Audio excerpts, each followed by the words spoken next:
So tonight we're just transferring, well, I'm on my own just transferring bees from overwintered nucs into new hives that you probably saw me painting in my pictures. It's total chaos. It's like the whole yard has been split up. I took a load of nucs out of this yard yesterday to make space to be able to put hives in between. So some of those other nucs have gone to another yard where they can be transferred as well when I get the time. And you'll see in the truck there's all the new hives, so it's just basically working through all the colonies. There's a couple that are slightly later than the others, but we've only really had a week of decent weather.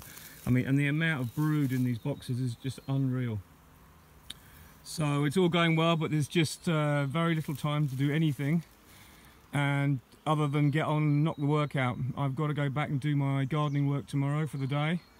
I'm probably squeezing a little bit of beekeeping on the way home or in the evening, but it's just total chaos. You can see the aftermath as well when you transfer things out, the mess you have, the overwintering parts. It's just, the clearing up is unreal. I hate dirty apiaries, and I'm going to have to come back and get all this back. All the boxes have got to be cleaned, washed out, dipped. We dip them in a strong, like a caustic dip. It's just in case there's any disease. Scrape out the bits first. All have to be cleaned. So a huge amount of work.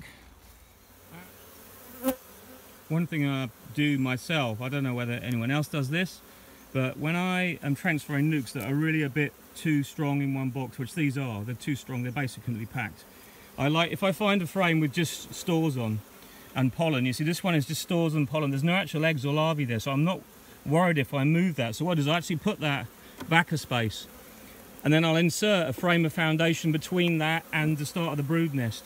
Now, I know they're taking the pollen away from that, but if that's capped brood and there's loads of bees, there's enough bees to keep that warm.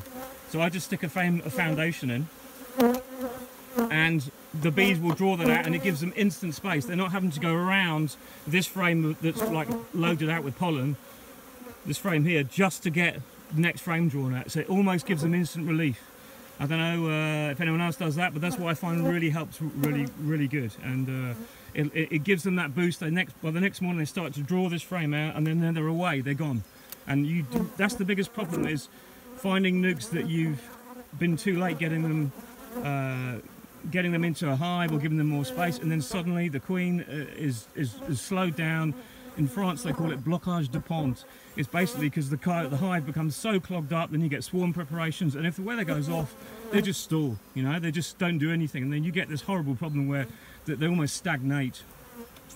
So I'm hoping that by doing this, it just gives them that bit more breathing space. But I never ever break up the brood nest at this stage. When I do splits in the summer, I don't mind taking a frame of brood out and putting another frame of foundation direct into the brood nest. But usually I do gap them up, but like in late spring, early summer, in the middle of May, when we are doing the first round of splits, I do that. I put a frame of foundation right in the middle of the brood nest, and there's never a problem because there's so many bees and there's so much food, they instantly draw it up overnight.